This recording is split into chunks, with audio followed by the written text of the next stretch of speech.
My name's Ruth Walker and I'm Subject Leader of History here at St Gregory's.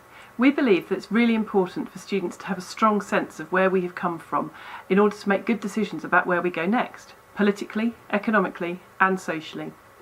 History is a subject that really captures children's imaginations.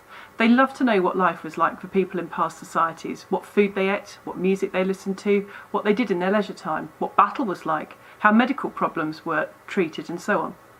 We're not afraid of dealing with the gore and guts, but we also make sure that through their study of Britain and our interactions with other nations from the Iron Age to the Cold War, students are able to develop the skills that are essential for success in study further up the school.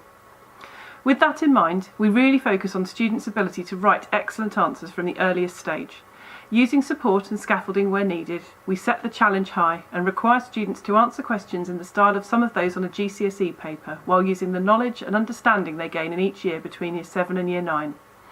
Students will acquire that knowledge through guided and shared reading tasks in class, which helps develop oracy, literacy and the gathering of key vocabulary.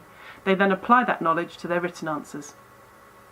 Homework in history will usually be in the form of creating a revision resource around the material covered in class, or using that resource and the work in their exercise book to revise for a test.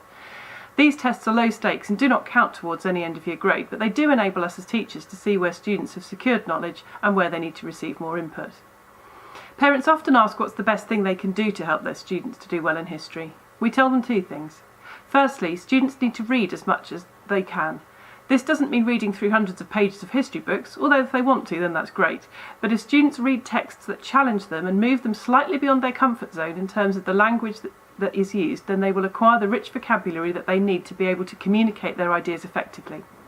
Secondly, as we're not able to take students out of school on a regular basis to go and visit sites of historic interest, we ask that if possible, parents take their young people to a castle, a medieval cathedral, an Elizabethan stately home and so on, so that they can start to understand in a more immersive way what life was like for people in the time periods that they study. We're really looking forward to welcoming your young person to St Gregory's and helping them to find out more about the complexities and fascinations of the past.